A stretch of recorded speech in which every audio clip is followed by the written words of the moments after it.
So, Marc Lowe, thank you and welcome back. Yeah, it's always a pleasure. Thank you. Yeah. Yeah. So, there's a lot to talk about, and I'm going to just sort of tease a couple things we're going to talk about. Marc has recently completed what he calls his triptych of complete albums that are inspired by and attributes to David Bowie's album One Outside. They are not cover albums per se, but they are influenced and inspired by One Outside. We're going to talk about that. And in between the last time Marc was on the show and today, he's exchanged with me several other covers that he's done of Bowie songs. And there tends to be a theme. And the theme is actually the topic of a course that he's teaching, a college level course in Japan this semester, which is Bowie and Dystopia. And I wanted to start, Marc, by just asking you, beyond the title that I just said, what's the course about? And, you and I have talked about this, but what's the connection, Bowie and Dystopia? Yeah, absolutely. I mean, that's a huge topic, and that is sort of the topic, I think, yes. that is kind of going to be the frame, let's say, through which we, or whatever metaphor shall be used. Okay, the course, yes. I was going to say off the bat, it doesn't have a text, but it does have a text, actually, this time. I'm using Adam Steiner's book, Silhouettes and Shadows. And interestingly, and see, I'm starting from the back end already. I haven't even started. What's the course about? It's about dystopia. It's about Bowie. Why Scary Monsters. Why did I choose Steiner's book? I thought I should ground it in something and give the students a textbook, because my tendency is to not use any textbook and to just like talk or do. And I thought, well, maybe they would appreciate it. It's also a reading element, because the course, in fact, is in part a reading course. And I thought, well, we're going to be reading stuff. It's a reading and listening course, actually. And I designed it. I was doing this. Interesting. It's very different from the Bowie course I taught before, not only in theme, but the course itself is a reading and listening class. That's what it is. And for several years at the same university, on the same day, same time, I've taught this course as a news media course. So I'm starting again at the back end, but this will explain how and why I designed the course as I did. And then I'll talk about the text and other things. So it's reading and listening is kind of the focus of the course. You could say, well, it's English language, whatever. But I teach literature is my main thing at this university. So I often do literary topics, whatever. But also I've done this as a news and media course. Now, over the years, I started teaching at this university in Tokyo. It was this is the first university at which I began teaching in Tokyo. Before that, I was 8 years at Kyushu University in the southern island of Japan. Moved to Tokyo the end of 2019, just before COVID, my contract having ended there. And when I got here, the first university that hired me was this university. And so I started teaching some literature courses, and I started teaching this listening course. This is part of that, actually. And I've been doing it as news and media. So what we do is either I would share a news article from the web in English, like BBC, Guardian. I often use British sources. Then I started using other sources, showing YouTube videos for the listening part. So there I would show, I started using, like, say, Al Jazeera or some sites out of India to give different perspectives, but in English, WION, WION, and Hindustan Times, and things like this.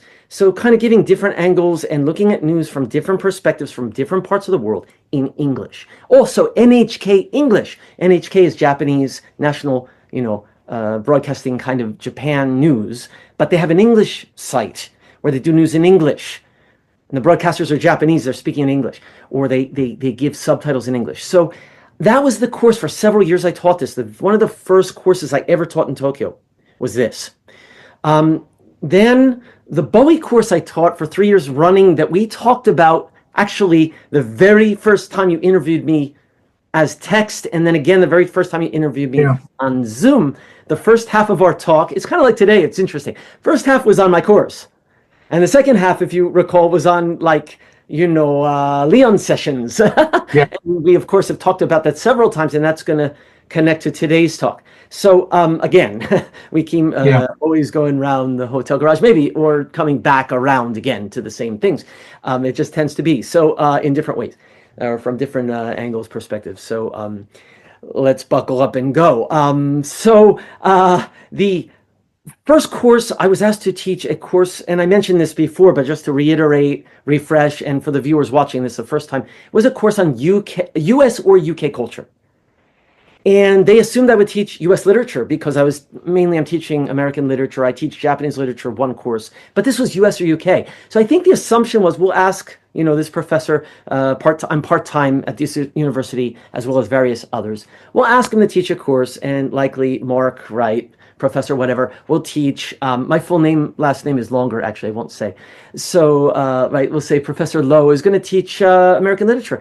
And I was thinking, actually, well, no, because I teach American literature, and John, you know my personality. I want to do something a bit different. If I can do US or UK, since I'm already doing a bunch of American literature, and I do Japan, why not do UK for a change? So I thought, maybe I'll do Dystopia, J.G. Ballard.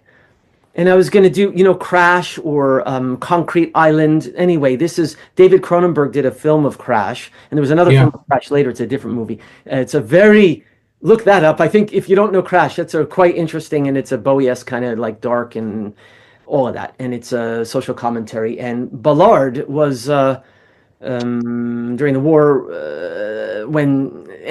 between the war, U.S., Japan, he was in Shanghai, and there's Empire of the Sun, Steven Spielberg, is based on his life as a child. That's J.G. Ballard. He wrote Crash. Anyway, I was going to teach J.G. Ballard literature. And then the other professor I was talking with, who was telling me about this is how the course goes, I taught it before, he goes, oh yeah, so in my course, as a Japanese professor teaching in English, he goes, in my course, I'm teaching Bowie and, not Bowie, sorry, that's me. He says, I was teaching African-American culture and like jazz and blues kind of thing, and like the history of this in America. So he was doing the US side, and I want to do the UK side, right? They assume they're going to do literature. So I hear, wait a minute, jazz? Music. Wait a minute, UK. The light goes off. I go, can I do a course on David Bowie? I kind of know a lot about him. I kind of been into, his music all this. I've never taught a course, but, that sounds great. The students would love it. Bam. That was 3 years running. I taught that course. That was a different course. It had a lot of students. Okay. Now, 3 years pass.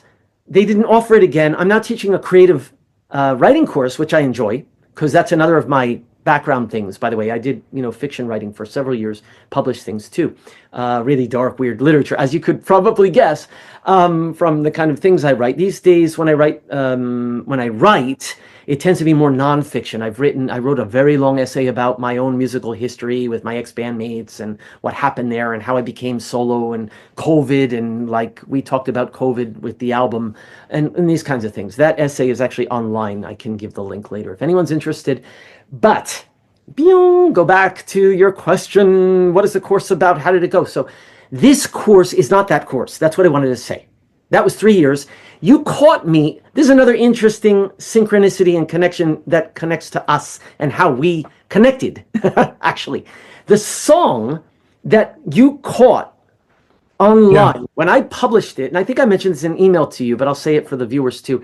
That was a song I recorded in 2018, a cover of I Can't Give Everything Away. And it was actually an alternate mix I did on my album version for Black Star, which I published it, I think, at the beginning of 2020. It might have been January 8th, actually. But it was completed 2018. I did the Black Star, the whole album. I covered every song. And then 2019, I kind of remixed some of them or redid some of them. And those are the versions that when in 2020, I finally published it because I got connected with a way to publish it online where I didn't have to pay a fortune to do covers. So this is several years later now, right? I did the course for 3 years. Literally the very last day of the course that I taught and the last time I taught it, that Bowie survey course, not Dystopia, which is now, I was kind of feeling nostalgic, and it was the last day. We did Black Star on the last day, and I Can't Give Everything Away. I just played it twice in a row for the students with the video with the lyrics on the big screen, and, ended the course, and I was kind of feeling kind of nostalgic. Oh, that's the last time, because they didn't ask to teach the UK course again at that university. I'm now teaching creative writing instead. And I was like, oh, okay, it's the end. And I was like, I recalled my cover of the song that I had an alternate darker, I called it the dark ambient mix or something, the version you heard. And I kind of put that video together. I was actually at the university between classes, before my next class. And I kind of was on my computer and I kind of slapped it together with the image and the lyrics and stuff. And I published it. I know something's very wrong. The pulse returns the prodigal sons, the blackout hearts, the flowered news, with skull designs upon my shoes. I can't give everything. I can't give everything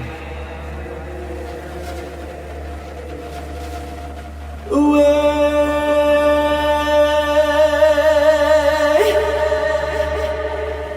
That moment I published it, it went up and you caught it. And that's how you connected to me. So the course, the video, which actually was a recording from several years prior, you're contacting me, then we did the interviews about that class, which it was over at the time. And I think I mentioned, I did teach it for 3 years in a row, but now it's over.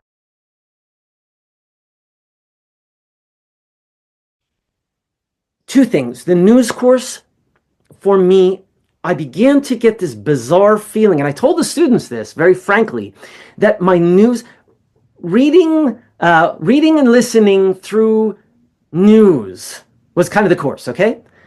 Reading and listening through the media, so BBC, Guardian, Al Jazeera, whatever I used. I was becoming like, my role as teacher in that class, I started to feel like I was becoming a media study professor rather than just reading and listening through news. Let's talk about current events and learn English in the process.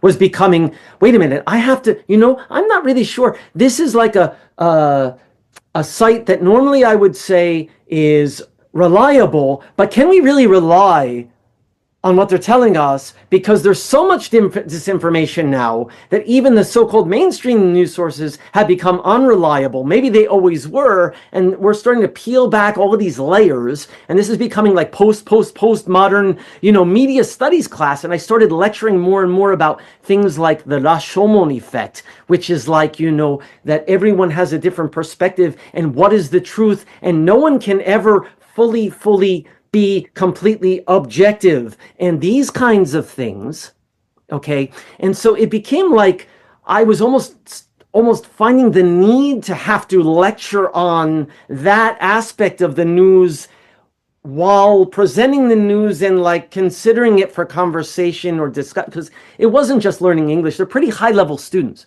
So they would have literally talk about the topics, and they would write about the topics in class essays would be, like their tests, and I would have to give them a grade, not only for participation, but for that. And part of the participation was they would discuss in English, and then I would ask each group, what did you talk about? And we would have a discussion this way. So it would go this way and this way. I don't like to lecture for 90 minutes. I can do it. You know me, I could talk forever, and I tell them and joke about, but I want the students to have interaction. So two things. So that was one thing. I started to feel literally that teaching it as news or whatever, like I couldn't even feel that I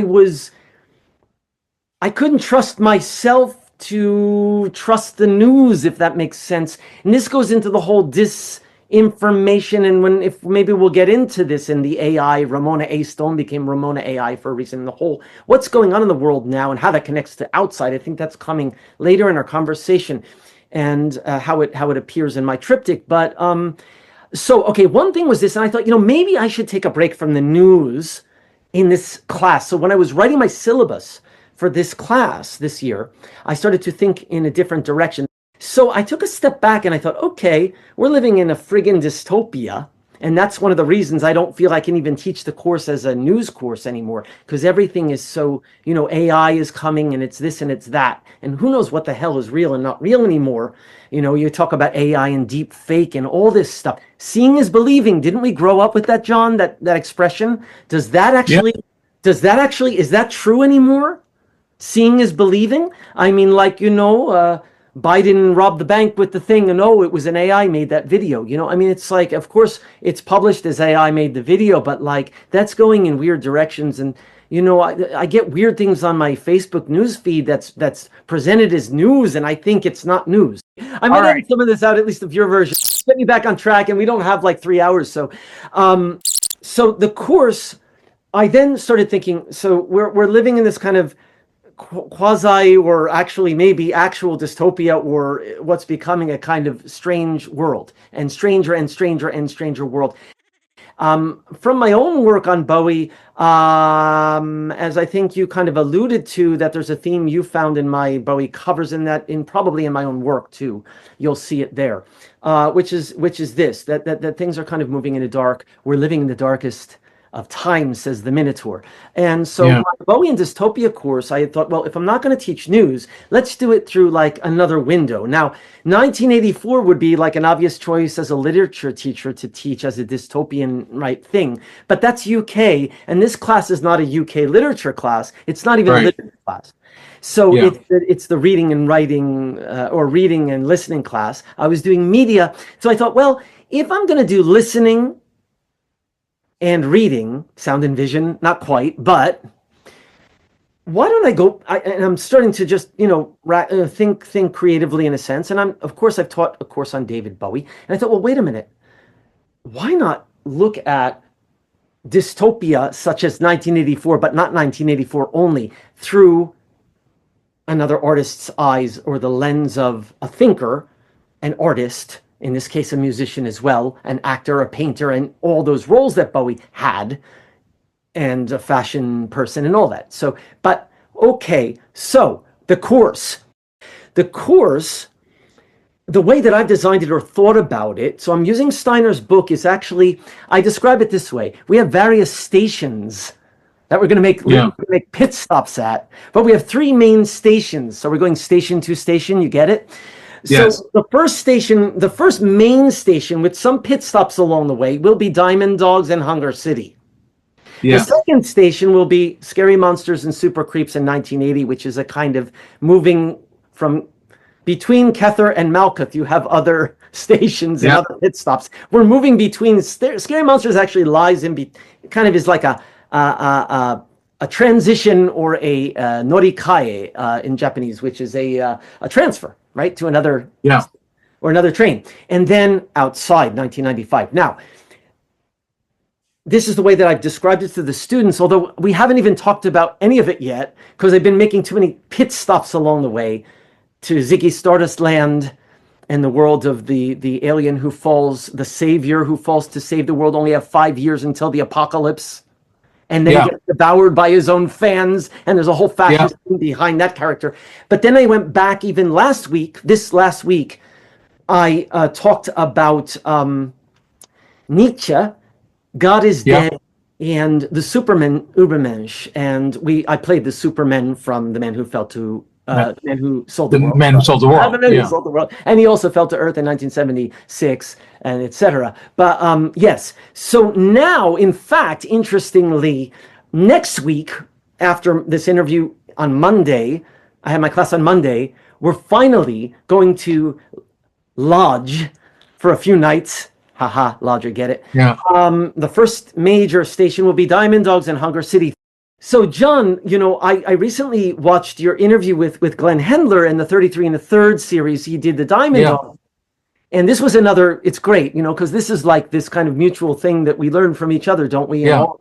In this kind of virtual community, in a sense, of Bowie Ice, or however you want to say. Oh, yeah. No, you're not alone. You're not alone. No, it's not funny is the wrong word, but you're using Adam Steiner's book Silhouettes and Shadows, which is about scary monsters.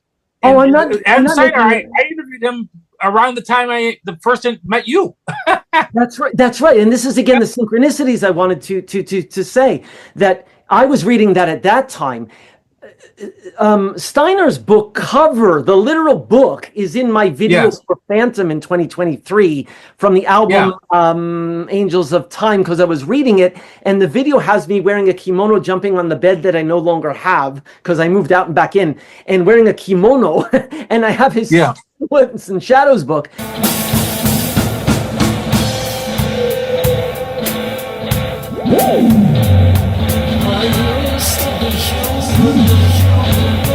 Felt something I used to manifest. Became so my sensation. Takes me from this world. There's nothing left of me. I'm the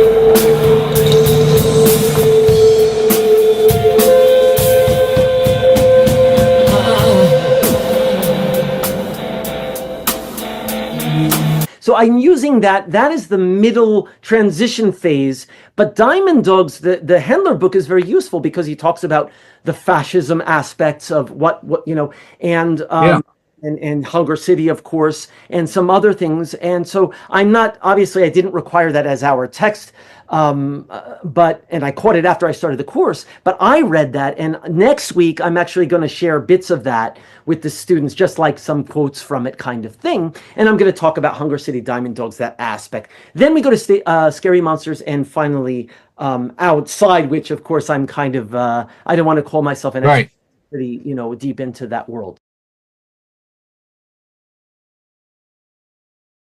So, so you covered a span of Bowie's work. You mentioned you went as far back as 1970 with The Man Who Sold the World, and then as far ahead as 1995 with Outside. I will, but not yet. We're not nearly ready for that yet. Yeah, but that'll be later. So a little deviation from the course itself. Absolutely. You know, I was, you know, in preparation for this interview, I was sort of sketching out Bowie's major dystopian works, and you know, I think the first song that he did that touches on this concept is a terrible song, and not one of my favorites, which is from the mid 60s or 1967 called We Are Hungry Men. It's not a great song, but it shows even when he was very young, I think he was 20 or maybe 19 when he wrote the song, he's thinking about a dystopian world. And I would say after one Outside, you know, and I'm interested in your opinion on this, that his, you know, there's maybe dystopian elements of The Next Day and Black Star, depending on how you interpret it. But really, his last dystopian album was Heathen. Do you agree with that? Like, if you think about it, begins with Sunday, nothing remains. Heathen is absolutely, it is. Yeah, I would agree with that. And the reason I say Heathen rather than The Next Day is somewhat like Scary Monsters. I think the package as a whole is a dystopian album, even though there's songs like Everyone Says Hi or you know, Gemini Spacecraft, which really aren't. But the way the structure of the album in totality is really a vision of a dystopian world, but one that maybe he's not predicting, but one that he's describing. Oh, absolutely. And of course, there's Slow Burn before that, and that happened. He wrote it before 9/11. He said, but there was something in the air. Didn't you sense it? Hello? Yeah. You know? And then when it happened, they said, oh, you predicted it. He said, no, there's just a sense of tension everywhere. And then it happened. Like, who's so surprised? I mean, obviously, it was surprising. It was horrible. And Bowie was in New York when it happened. And he said, we're under attack, apparently. So, you know, he had his ear to the future and his eyes open, so he could sense the heavy weight in the air. Now that's what Adam Steiner talks about in the book, and how he felt in 1980 when he's doing Scary Monsters, and that's kind of. Let me just say something about Scary Monsters, then we'll jump forward to Heathen and beyond that, because I want to answer that by also saying that, you know, like Bowie in 1980 was sensing that in the air. And I think the way that I was going to say this earlier, and now I'll say it now because it actually applies to your question now. The way I describe to students is the big major difference between the three major stops of the three albums, and of course Station to Station, This morning I woke up and you're writing about the Thin White Duke, John. I read your thing. I was like, oh, nice synchronicity there again. Like we're talking about Bowie's flirtation with fascism in 1976. Perfect. And we're going to talk about Dystopia today. So, again, all the connections of our Bowie community here. And by the way, I wasn't making light of that. I'm smiling and saying, isn't it funny? But I don't mean funny like ha ha ha. I mean, it's and it's like interesting, right? So no, it's wonderful. It really is. Steiner and all these guys that have come into my life as well, and we're all connected in various ways. So Scary Monsters and Steiner. Okay, the way I explained or described, I said, so we have Diamond Dogs is a fictitious dystopian world. It's based partially on Orwell's 1984, which Bowie obviously he wanted to do the Broadway or the off-Broadway or the onstage version of this, the musical / whatever theatrical version. And Orwell's widow said, no, I don't want a cross-dressing pop star to do that. And then she regretted it when she heard Diamond Dogs because it's great. And so he created Hunger City. In a way, fortunately, that's the other half, right? So the A half is like Hunger City, Halloween Jack, it's another character and all that. And then you get the Big Brother and the Dystopia of 1984 and Orwellian stuff on the B side. But that's a fictitious dystopia that's based in metaphor and, this kind of, that's what dystopian fiction is, right? We call dystopian fiction science fiction, not because there's a scientific element like space aliens and laser guns or lightsabers and use the force, Luke. Science fiction, there's no science in it in that sense of science. But unless there's something like a brain patch, which becomes reality in the future, which hasn't happened yet, but it's happening now, not tomorrow or yesterday. So you see all these elements. Okay, let me finish. So wait a minute. Mark, I have to stop you. let me. But the brain patch, right? I mean, I know what you're referring to, but there's something in the album, and there's something in the world that we live in today that people watching this are not aware of either of those things. What are they? What's the connection? I'd like to answer that after I finish this, and then I'll get back. Okay, That's a totally different thread that I want to get to. 1984 / Hunger City, which is Bowie's own created world.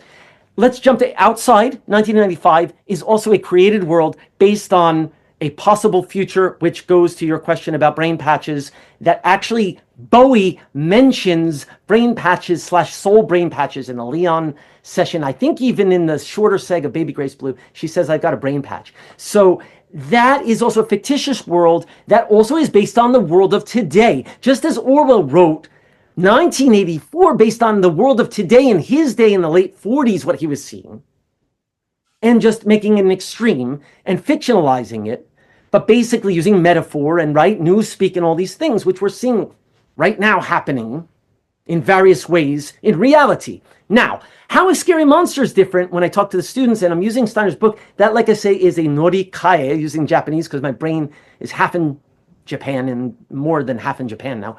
Norikae means to transfer.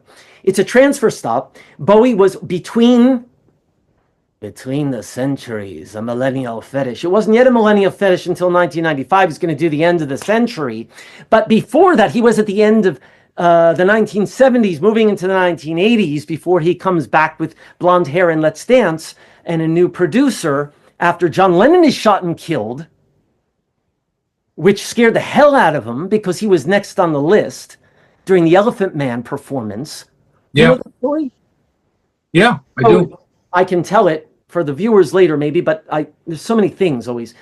So 1980, Bowie is sitting there. I'm reading, from Steiner's book, right? I mean, actually, I learned a lot from his study of this period. I didn't know all these details before reading it, other than interviews and things. So, it's like Bowie was kind of paranoid that some great calamity was on the horizon. That's also slow burn, and then 9/11 happens, right? And so, the difference between our three major stops here, Diamond Dogs, Outside on the far ends of the bookshelf, 74 and 95, and then 1980, is that Scary Monsters is not a fictitious dystopian concept album with any kind of story or characters that run throughout. We have Halloween Jack going down Manhattan Chase, and we have fleas the size of rats sucking on rats the size of cats in the city, and we have this dystopian vision of this terrifying world. And then we have 1984 and Big Brother on side B of the album, if you had vinyl at that time, or the cassette, if you whatever later. But so Scary Monsters, and outside, of course, is a whole non-linear gothic hypercycle we talked about last time, drama, and we have characters. We have a detective, who killed Baby Grace Blue, and we have Ramona Ace on these other characters, and we have this fictitious world that's based on the world of 1993, 4, 5, right? And Bowie in an interview says it's the sound of 1995. It's not about the future. It's happening now, and now we have brain patches. We'll get back to that. 1980 is Bowie sitting there going, I won't use the F word so that Google doesn't flag it. I can use flag. That's an F word. Oh, flagged. Oh, flag. Red flag. Beep, beep, beep. Morse code. Right? We just make our own language here. That's also maybe a new speak. Scary Monsters, Super Creeps. It's no game. And you mentioned this early song from the 60s, 67? I think from 67. How about We Are Hungry Men? How about I don't know why I'm tired of my life? Yes. Yeah. And right. That's the basis for It's No Game in 1980. He returns to this early song, which was more sort of like self-focused, young Bowie being depressed a little, like he lives above the grocery store, owned by an Austrian, and I can't speak because, right? And it's that kind of self-focused young man Bowie going back in 1980 and taking that melody and saying, it's no game. Yeah. It's to be insulted by these fascists is so degrading. Yeah. Broken fingers and stones smashed against the pavement and can I say that word? SHC on the walls. So there's no concept album there. I don't know if dystopia is the word. I think it's just, it's a dark vision of where the world is going in 1980. And that's what Steiner's book is about. And that's why I decided to use it as our pivot. No, I would, just to jump in myself, I do think of Scary Monsters, which is actually, as much as I'm an enormous fan of One Outside, it's actually, Scary Monsters is actually my favorite Bowie album. It's a lot of people's favorite Bowie album. Yeah. Yeah. I do think it's a dystopian album. And I think the linchpin to that being the theme is Scream Like a Baby, where my favorite song on the album. Scream Like a Baby is my favorite song. I haven't covered it, but yeah. Well, hopefully it will. But it's, that song is just describing life within an oppressive state. Yes. And if you think about the characteristics of individuals who are being oppressed, at one point or another, Bowie embodied all of those characteristics. Right. And what sort of connects that to every other theme that he covered is the group versus the individual. Yeah. And I think I'm just, I want to hear you talk, but just I can't help myself but sort of inject. Please. Yeah. That I don't, Bowie was less political in the sense of who's running for office and what party's in control. Yes. And he's more an observer of the dynamic of the individual and the group. And if the group is the state trying to force conformity, and this appears time and time again, either in, the songs off of Space Oddity, the album Space Oddity, that are about, a girlfriend who's rejecting him because he's not conformist enough. Right. And in Scary Monsters, you've got this song Scream Like a Baby, where now he's trying to be a part of society, right? He can't say it. Yeah. He can't say it, but it's being beaten into him. He's literally getting beaten, drugged, and everything else. It's Winston Smith in 1984 all over again. And it's like Baby Grace Blue and the interest drugs, and the brain patches. So if you're talking about, and I'll stop talking, but no, keep going. Keep going. You hit on 3 albums that have a connecting thread. That's why I'm teaching it that way. Scary Monster. That's the idea behind my course. That's exactly, that's why those are the 3 main stops. But I also make the pit stops to talk about Nietzsche and got it very important. Yep. Very important Nietzsche to David Bowie's world. and not just the Supermen, but like throughout is the whole thing. And actually that connects with Heathen, because like Bowie around Heathen is the perfect thing to go to, because you asked me about that, and like you wanted right to comment on, is that the last Dystopian album? You asked was the original question. We haven't even gotten there yet, because this is how it happens when we get into this. And then I have like 10,000 other things off of what you've said that I want to say about those things, but there's not time. So, but you know, there's so many things here, and it's so interesting and goes in right. So yes, firstly, what you're saying is fascinating and true, and it's got my brain firing in a million things I want to say, directions. But so let's just talk about Heathen for a moment, since that goes back to the initial question about and Nietzsche. And Bowie talks about Nietzsche and the gay science and God is dead in interview from 2002, around the time of Heathen. These are things in his mind, on his mind, he's thinking about. And, you know, this one interview that I'm constantly quoting this, I actually literally sampled it and put it in one of my songs, where Bowie is talking about Nietzsche, talking about God is dead. What is that? That's post-enlightenment, the Enlightenment, science, reason, logic. We are now the gods, he says. And the best we could do as God was make the... People were so aggrandized with their own sense of science and the aftermath of the Enlightenment and how man himself could improve the world. Then, of course, it led to things like Nietzsche saying God is dead, and it led to Einstein's discovery that time and space aren't what we thought they were, and Freud an understanding of another kind of human inside the human.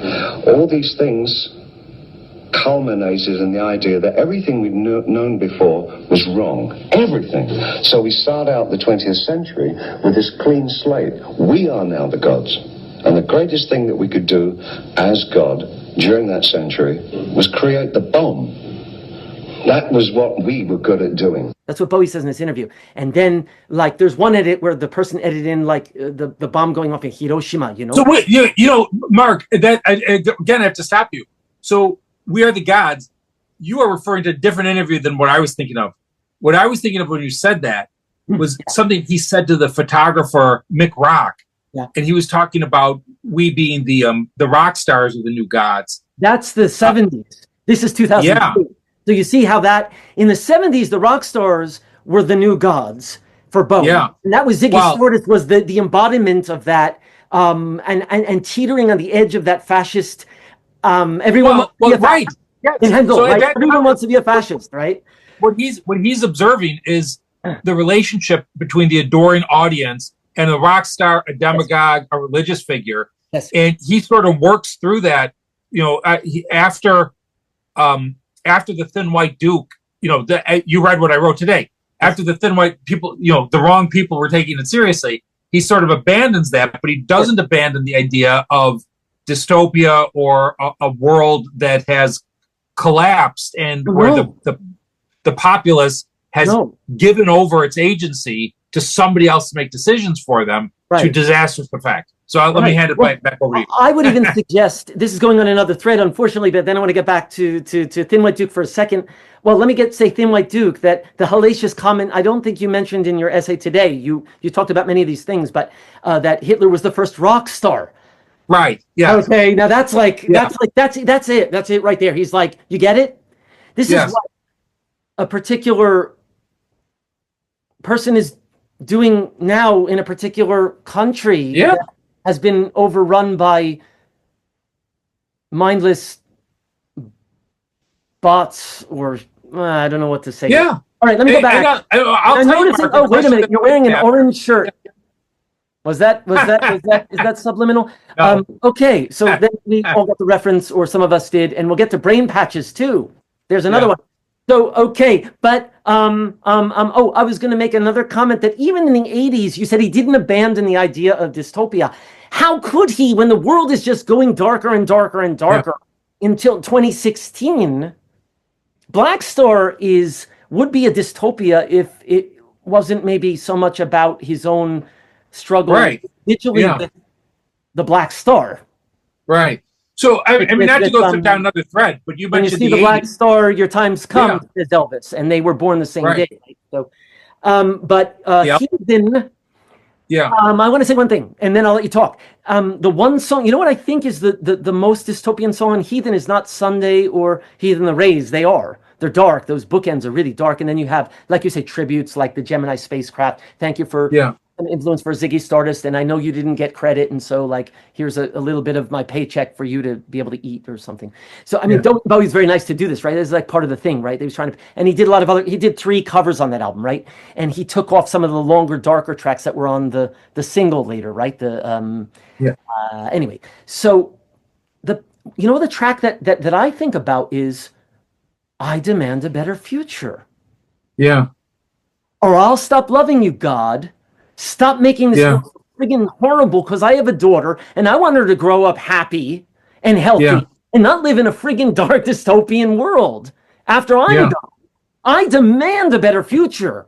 Yeah. And of course, who is David Bowie the man, or the David Jones the man, to demand of God a better future? Yeah. But this is the whole thing behind that. And that to me is he's saying the world is just getting darker and darker and darker and darker. And how can you do this? I have a daughter now and I love her so much. And I demand a better future, or I will stop loving you, wanting you, praying to you, and God is dead. Yeah. And let me stop there to let you talk. Otherwise, I'll just keep going. So that's a good point. Yeah. You had mentioned the 80s, and, he didn't abandon Dystopia in the 80s. He didn't. An album as seemingly for mass consumption as Never Let Me Down. Yes. Has songs on it. Right. I know.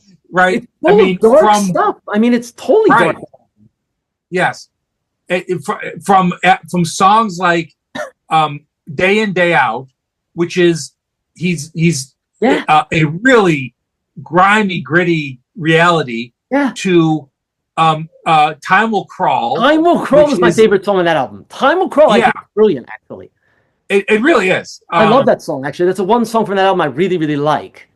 Yeah, the more time I've spent thinking about a seemingly absurd song, Glass Spider, it's really, it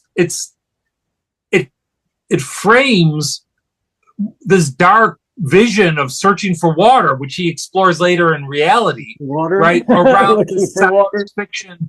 Yeah, right? Yeah. Gone, water's all gone. Come back, water's all gone. Yeah. And then he keeps using water as a metaphor for death, right? Yeah. If your mother won't love you, the riverbed might. That's a line in Buy some drugs and watch a band, and then we'll jump in the river holding hands. So it's like even then, and when he's trying to make the most mass music for mass consumption, he's still dealing with this vision of a nightmare world. Right? He doesn't give it up. Yes, he can't give it up. He can't give it up. Right, he can't. So I was going to ask you, but you already answered. Even when he's trying to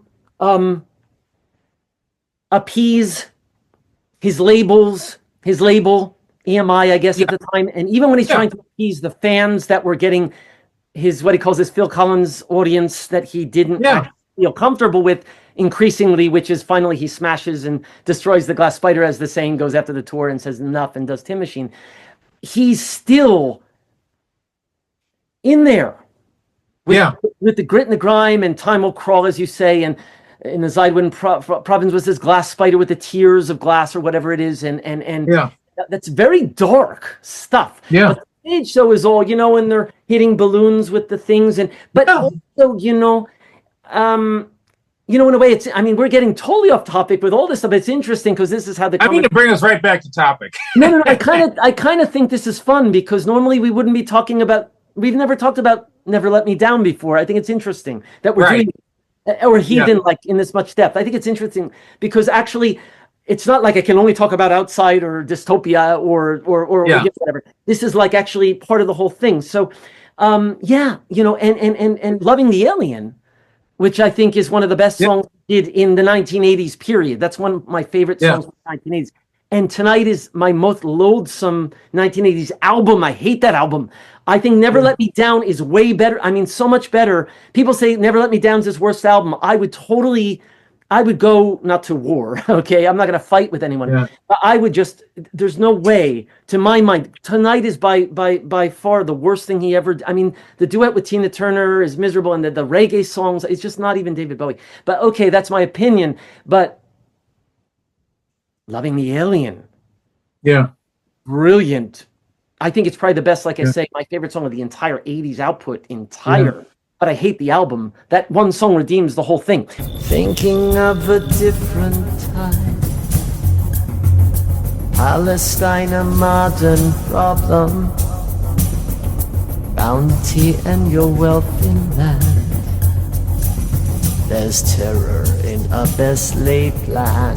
Oh, watching them come and go, tomorrows and the yesterdays, those Christians and the unbelievers, oh, hanging by the cross and nailed, oh. But if you pray, all your sins are put upon the sky. Pray, and the heathen lie will deserve it.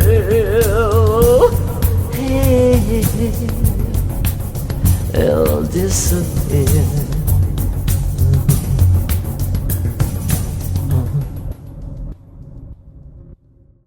But that's all dark stuff. And the Yeah. themes and the lyrics and the videos Yes. from Yeah. the 80s. Video killed the radio star 80s, where Bowie actually becomes very much like a pioneer also in video Yeah. and music video, MTV.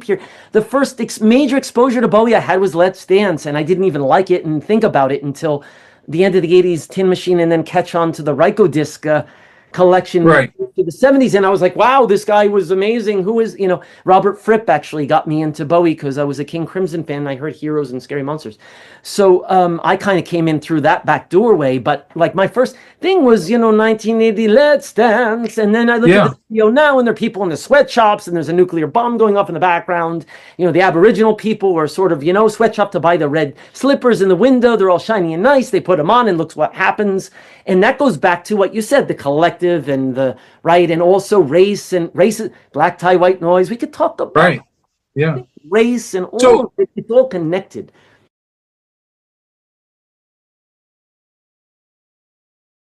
So let's bring it. So I want to bring it now to your work, the Triptych, and I think there's something that came up a little bit earlier that is a connecting thread, which is we keep sort of mentioning the brain patches. What is it?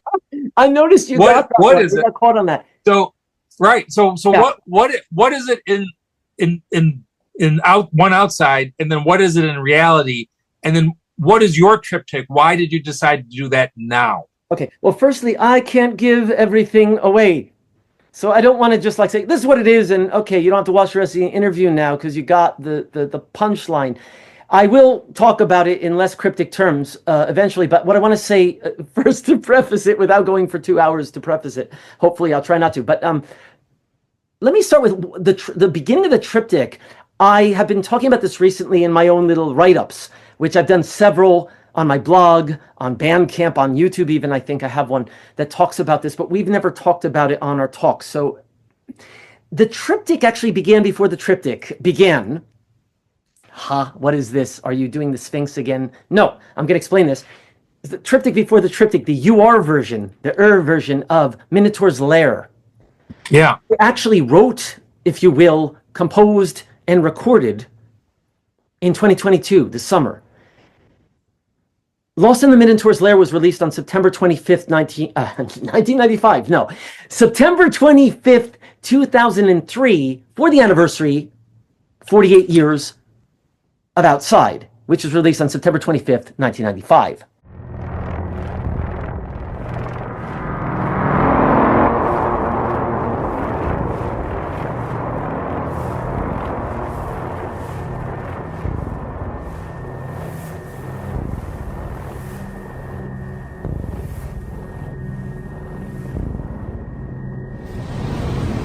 For we're living in the state baptism. Don't be holding back from me. We're living from hour to hour down here, but we'll take things when we can. It's a kind of living that recognizes the death of the orderless man, where nothing's vanity, nothing's to see. It's not Eden, but it's no sham.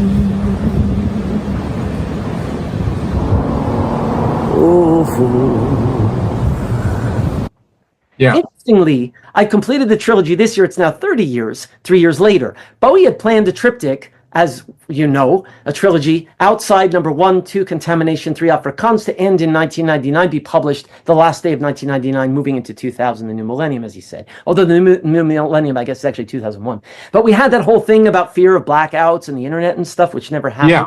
Part of the whole thing, too. Okay, so firstly, let me say this. I'm trying to keep this really, organized here. This might answer without going off too much on tangents. Summer of 2022, I had this idea for a long time, like I did with Black Star, to do a tribute, solely a tribute focused on One Outside, because it's my favorite Bowie album, my favorite Bowie period, and also the Leon Sessions, which we have talked about several times. So if anyone who's watching this does not know what are the Leon Sessions, I would advise them to kind of go and watch even the short intro video we did like for 10 minutes. Yeah. Leon Sessions, and if they're interested, they can kind of follow that path.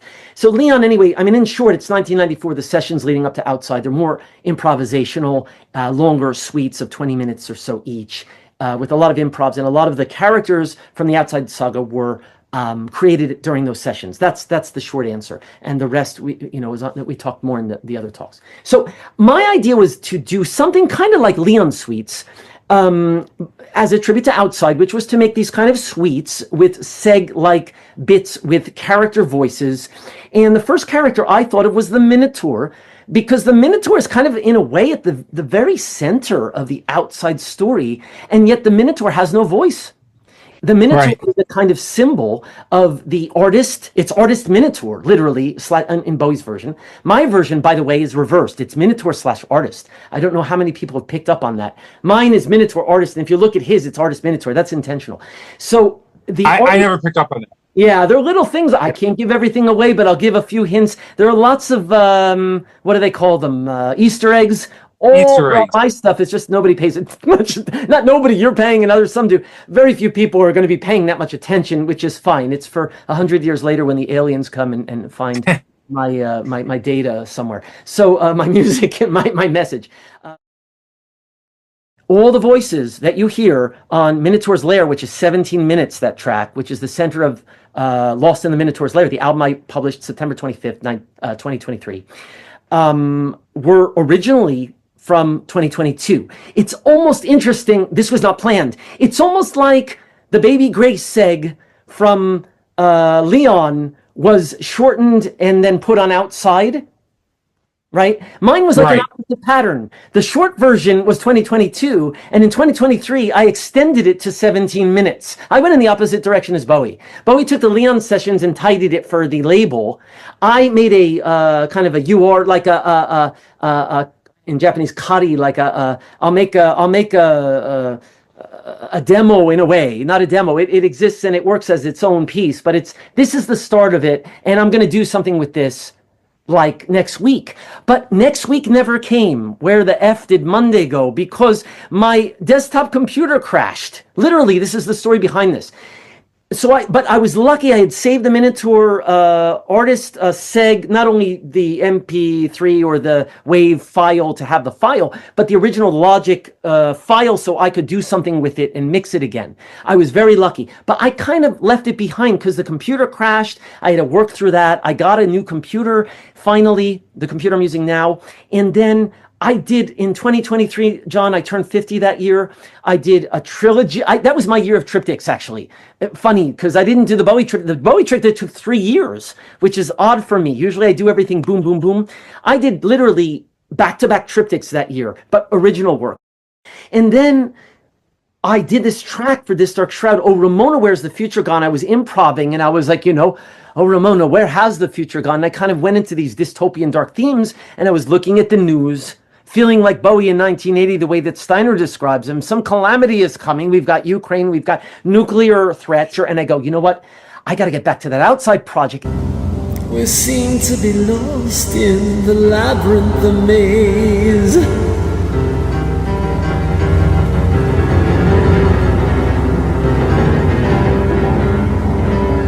It was the Minotaur, did it?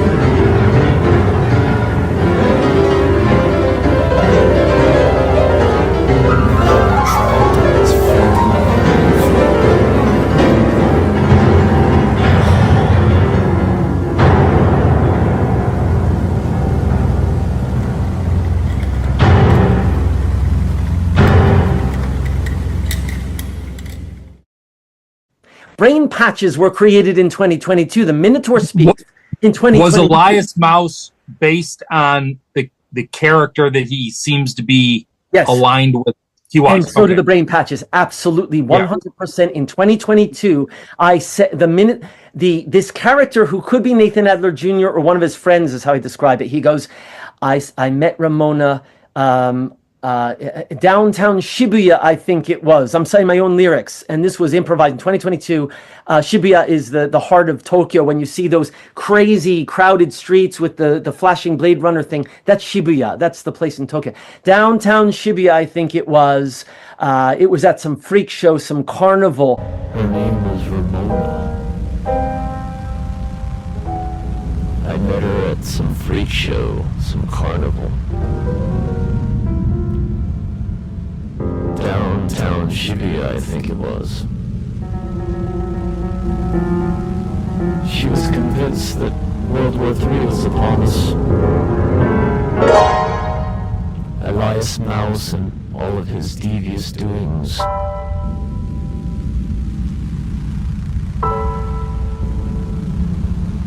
They would be required for all of us. Brain patches.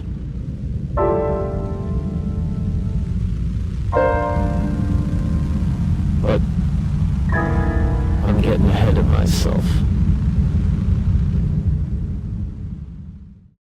It's only five tracks, and it's 40 minutes. It's the shortest of the triptych that I made.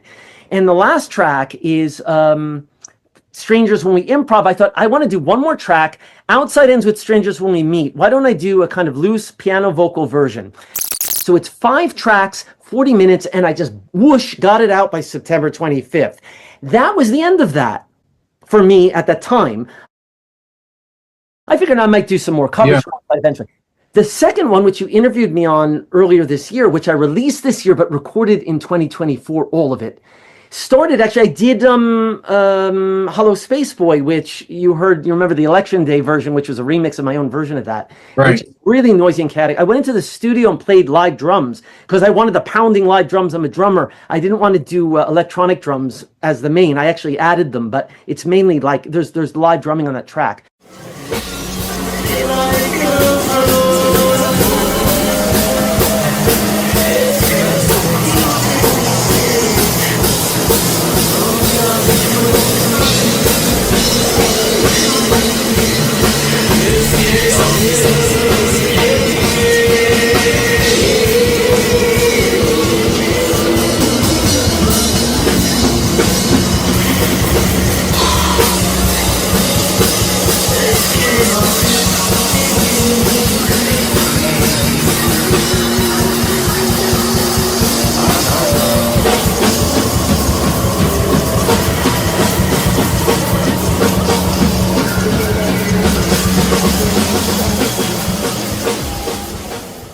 I ended up putting my version of Hello Space Boy on my original album, The Tower, as bookends, 2 versions of that. So I didn't put it on.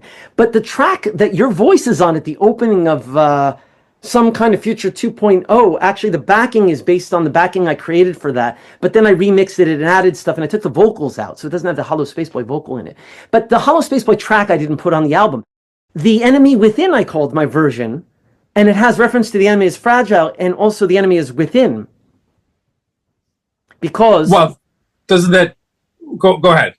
What do you think?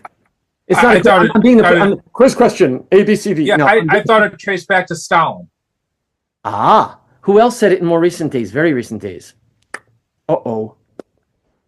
Well, I mean, Trump says it all the time. But and at the time that I recorded that in the summer, in the news, he was saying, we have to look at the enemy within, the Democrats, Biden, Biden people. We have to go after them. And you, like you say, now we're talking about the whole theme of this talk, in a way, dystopia / the F word. And I don't mean the 4-letter F word. I mean the longer one. So that was that. But also Bowie has The Enemy is Fragile and Leon, which I wanted to cover. So when I was walking around the streets improving, and I was really thinking I'm going to do a cover, my own version of The Enemy is Fragile, because I like that piece.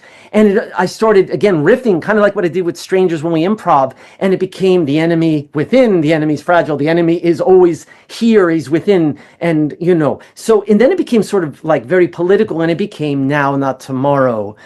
And I think to jump forward again to this year's There Is No Hell, the way that started and ended up being a triptych trilogy, even I hadn't even planned until this year to make it a trilogy. This just happened, man. I swear. I was at home one night and I was sort of riffing on the piano, and I was like, oh, I could make this into a kind of abstract version of Small Plot of Land. And that became Small Plot of Land, and I just had it as a separate track. And then I got really this bug to do Outside the Song, because I went to, on YouTube, I think I shared this with you, there was like a bizarre, scary AI-generated version. Someone had posted the music to Bowie's original Outside, the original soundtrack. This would be flagged by YouTube. But the video is AI, and it's scary as hell.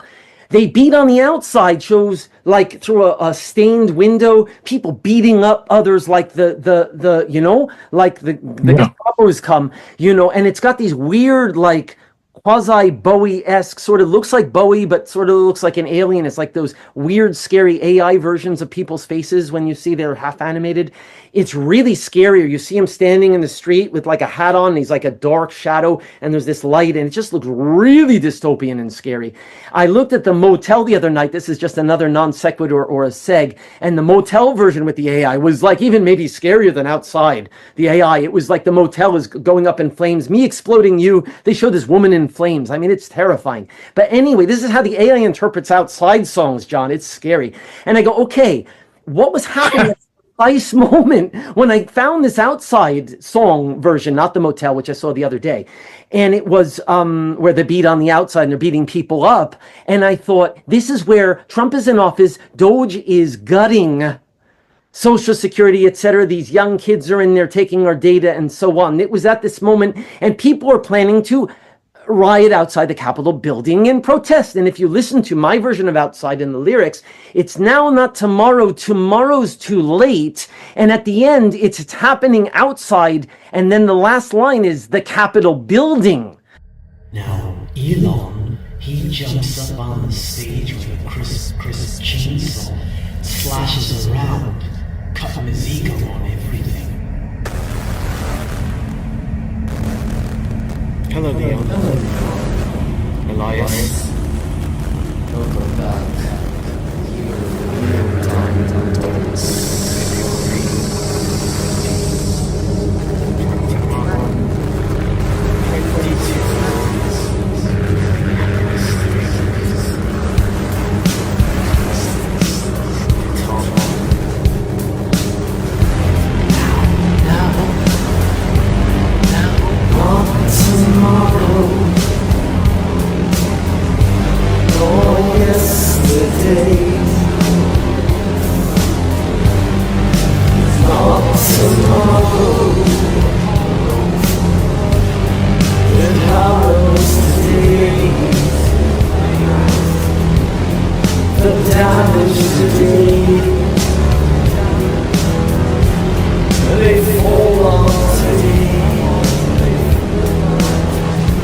Hear them beat on the outside.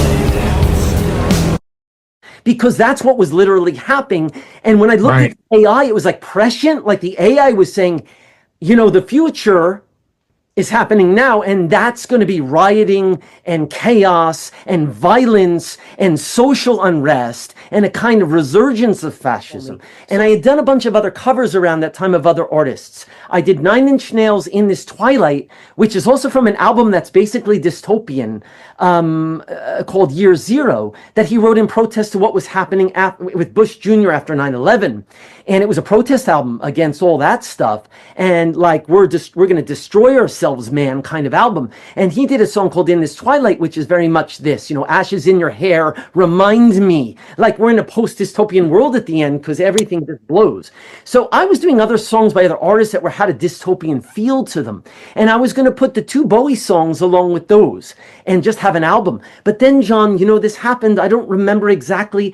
I think I got the bug to do the Motel suddenly, and not because of the AI video, which I saw after. And so then I did my version of the Motel, which I think you've seen and heard by now. You have, because you've heard the whole album. Yeah. And I did a video for that too. I recorded it. And then I was like, you know what? This is another piece of this outside thing. I'm not done yet. I have something more to say, and I got to do this. Bad stuff out there. Drugs, terrorism, child exploitation. These are things that we take very seriously, and I want to make sure we handle this built a lot of complex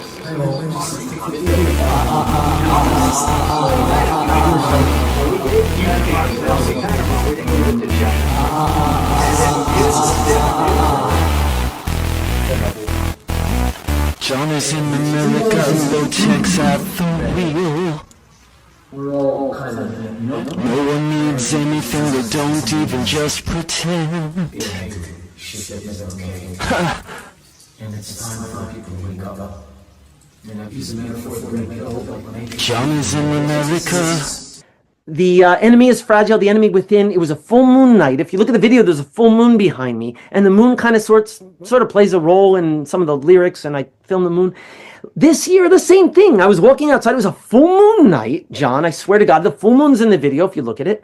And I started riffing, but this time, you think you picked up on this when you did your cover of the week. It was actually somewhere between the first one I did outdoors, which was an outside medley, and the second one I did outdoors, which was not so much the songs from outside, but more just sort of riffing. So I did literally like pieces of songs, like fairly large chunks of I'm Deranged, No Control, Heart's Filthy Lesson, etc., etc. Strangers When We Meet it opens with. But so let me just mention the 2 albums that we're going to talk about today. Some Kind of Future 2.0, which is, I would not characterize it exactly as a cover of Outside. And I'm going to say Outside rather than One Outside, just to, just for simplicity's sake. But the formal name of the album is One Outside. Oh, my violence, raining tears on the sheets. Called Lost in the Minotaur's Lair. So, Mark, Some Kind of Future 2.0, it's not exactly a cover as I mentioned. So let me sort of ask you broadly, what is the album?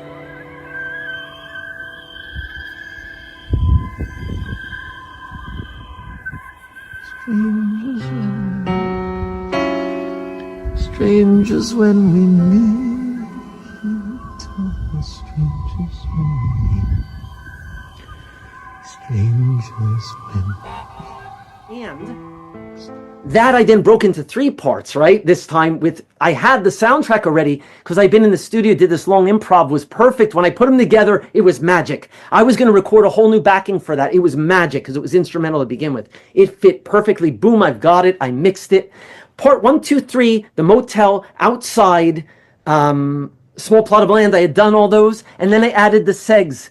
And the major seg is the Minotaur coming back 2.0 and saying, remember what I said 3 years ago about Elias Mouse? Remember what I said 3 years ago about brain patches? Remember what Ramona said about World War III, on the brink of World War III? Remember the darkest of times?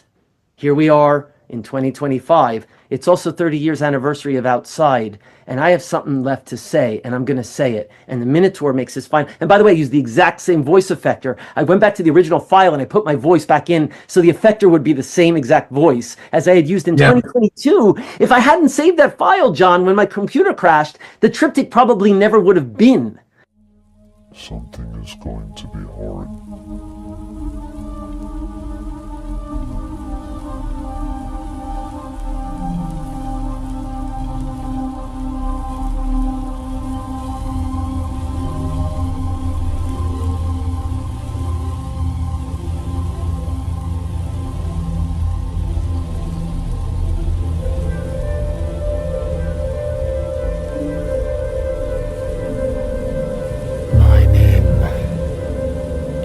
Minotaur.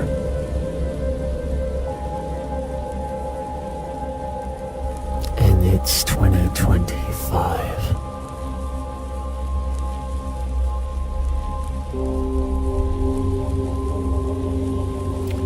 Years have passed since I first spoke out.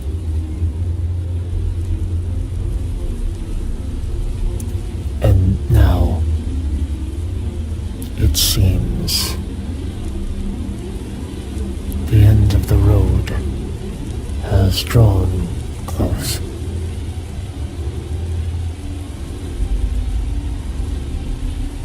This journey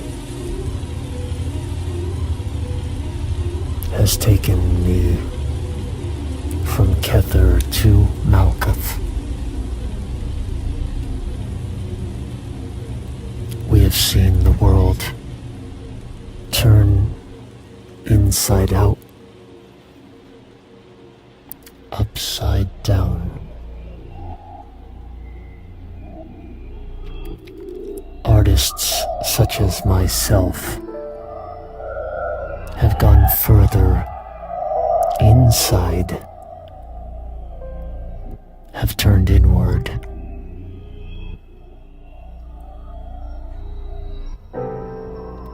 Much art and music has been made, but has it been made for the people outside this lair in which I dwell? No.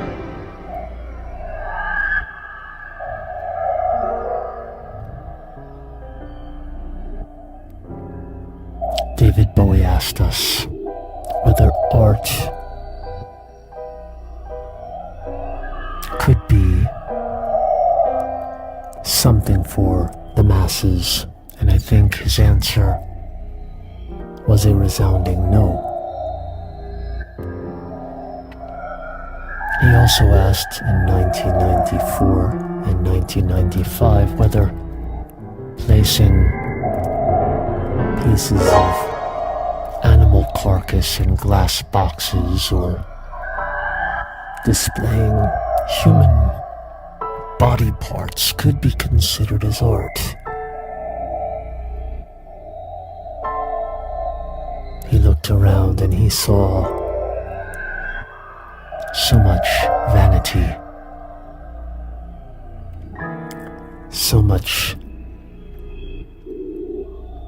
frivolous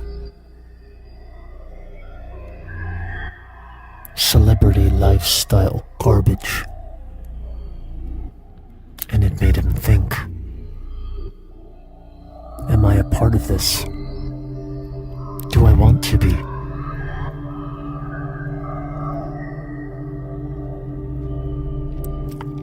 And what of the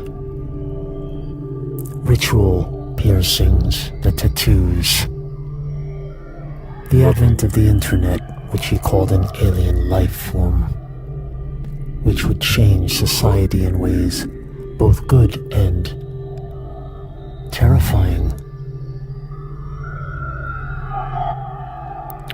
We are indeed living in the darkest of times, and indeed my predictions about Elias Mouse in 2022, and his brain patches.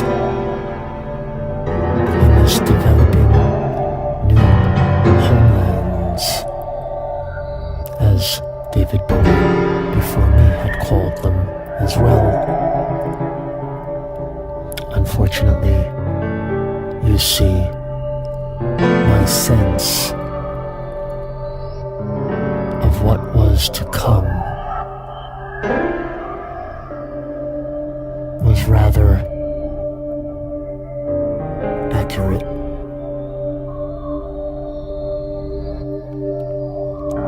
David Bowie once famously said that the future belongs to those who listen, who are aware, whose eyes are open. Those he found were people who dwell on the outside, meaning the outside fringes of society. But in fact, all outsiders are insiders. And as I myself had said, not I the Minotaur, but I Marc Lowe, within whom dwells a Minotaur artist. As I had said, the only way out is in.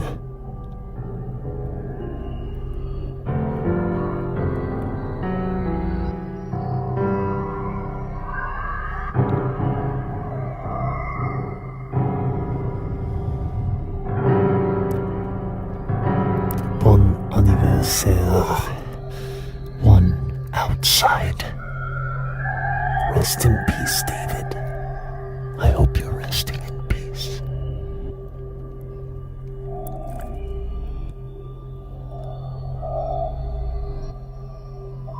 April 12th, 2025.